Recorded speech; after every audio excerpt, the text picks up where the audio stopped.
Rahayu. Yang saya hormati Bapak Kapolri Dr. Andes Listio Sigit Prabowo MSI beserta Ibu Yuliati Sigit Prabowo. Yang saya hormati Ketua Panitia Natal Polri tahun ini yaitu Bapak Brigjen Polisi Dr. Andes M. Haritonga MSI, Menteri Agama Republik Indonesia yang diwakili oleh Bimas Kristen Pak Pontus, Bapak Ketua Umum PP Polri Jenderal Polisi Dr. Andes Bambang Hendarso Daruri, juga para Kapolda PJU Polres jajaran yang hadir secara online di seluruh Indonesia, secara khusus juga para tokoh agama, Bapak Kardinal Ignatius Suharyo beserta para romo, juga tokoh-tokoh agama yang hadir,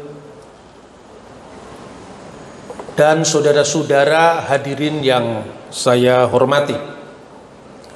Pertama-tama saya harus sampaikan bahwa saya belajar teologi, saya belajar sejarah. Namun sesungguhnya berkali-kali saya ralat bahwa saya bukan seorang pendeta,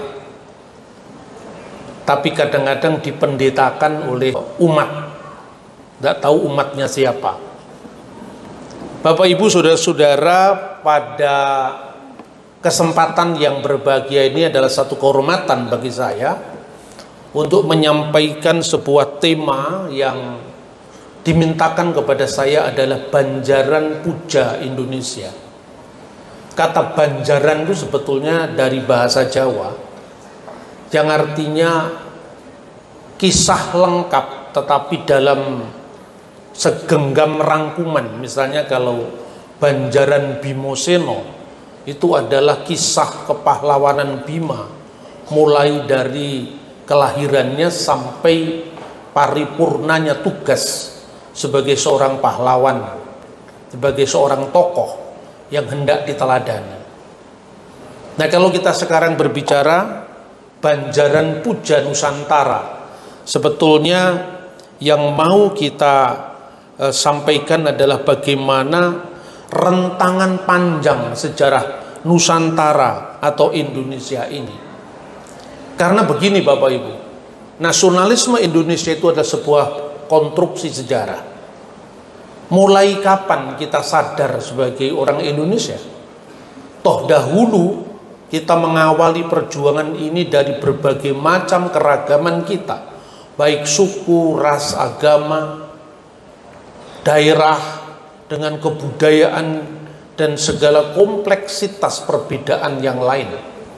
Kita berangkat dari orang Jawa dengan Yong Jawa, orang Sumatera, Yong Sumatera, Yong Celebes, Yong Ambon. Tapi sejak kapan sesungguhnya kita diikat oleh keindonesiaan kita? Sebelum bangsa kita sendiri menuliskan sejarahnya, sebetulnya sudah ada catatan-catatan tentang Indonesia, sekalipun tidak disebut dengan nama itu.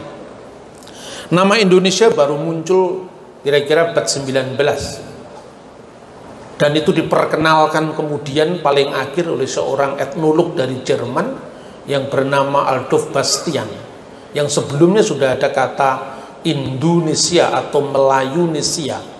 Tapi kata ini kemudian dipilih Indonesia, dan kata ini kemudian mengikat kita bersama dengan segala keberagaman kita. Namun ada kata lain yang itu paralel.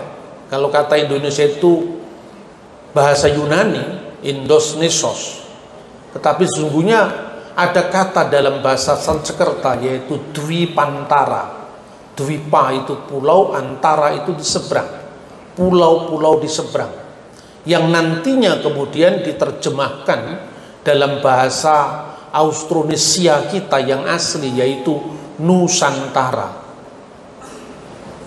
Nusa itu artinya pulau dan itu dipakai di banyak sekali wilayah di negara kita. ada Nusa Penida, Nusa Laut, Nusa Ina, dan itu kemudian mengikat kita bersama. Tatkala istilah itu juga pernah mengemuka lewat seorang tokoh di zaman dahulu, yaitu Sri Kertanegara dari Singasari, ketika membuat Cakrawala Mandala Dwipantara. Tetapi yang ingin saya bagikan di sini adalah, mungkin karena sebuah banjaran saya mencoba untuk mengambil, memetik dari berbagai macam sumber sejarah. Barangkali itu bisa untuk membuat kita bangga menjadi orang Indonesia. Kata seorang Indonesianis yang namanya Dennis Lombard, dia mengatakan bahwa sebuah bangsa yang mewarisi warisan besar kemajemukan di masa lalu, dia akan lebih arif untuk mengelola perbedaan, lebih arif untuk mengelola kemajemukan.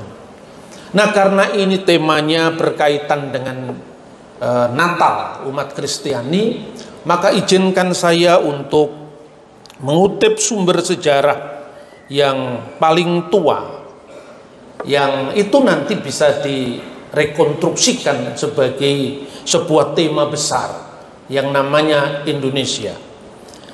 Saya ingin membaca sebuah teks yang ditulis kira-kira pada abad ke-6 sebelum Masehi.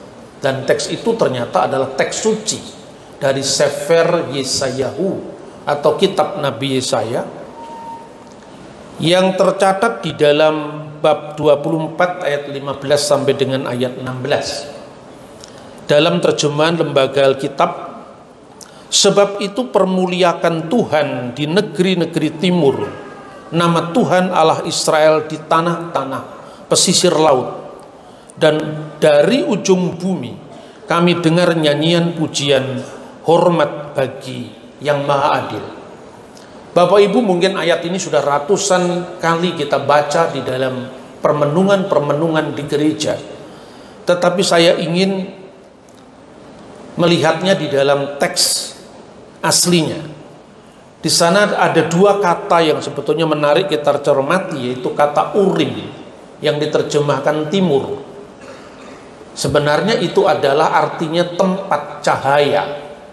Maka kalau di dalam kitab Torah atau kitab Taurat itu disebutkan wa yumer Elohim yehi or wa yehi or, berfirmanlah Tuhan jadilah terang maka terang itu jadi. Itu dari kata ur atau urim.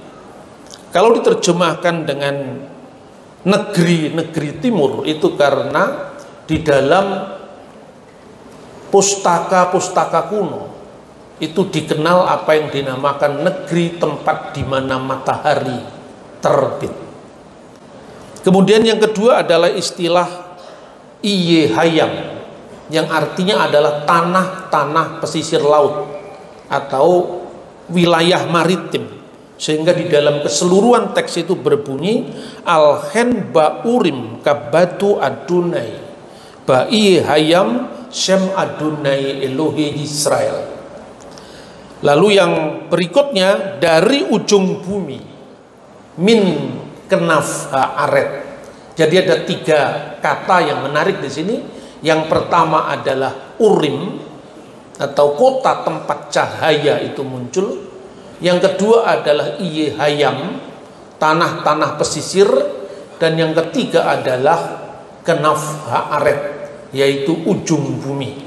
Tentu ini pemahaman geografis di masa kuno tentang ujung bumi yang secara khusus dikaitkan dengan tempat matahari terbit. Nanti itu kemungkinan akan merujuk kepada Papua. Nah, saudara-saudara yang saya hormati, itu pun terkait dengan apa yang dinarasikan di dalam pustaka kuno, dan itu tersebut juga dalam kitab suci Kristiani yang diwarisi dari Yudaisme, yaitu yang disebut Tanakh, Taurat, Nebim, Ketuvim. Taurat, nabi-nabi dan tulisan-tulisan suci yang lain yang oleh umat Kristiani disebut dengan Perjanjian Lama. Narasi itu berkaitan dengan Raja Salomo atau Nabi Sulaiman dalam istilah yang lebih populer dalam bahasa Arab. Disebutkan dalam 1 Raja-Raja 10 ayat 10 sampai dengan 12 dan 2 Tawarik pasal 9 ayat 21 mengenai negeri yang dinamakan Ofir, tempat di mana emas itu didatangkan oleh kapal-kapal besar Hiram menuju ke Timur Tengah yang berlabuh di Esion Geber, di sebuah pelabuhan besar di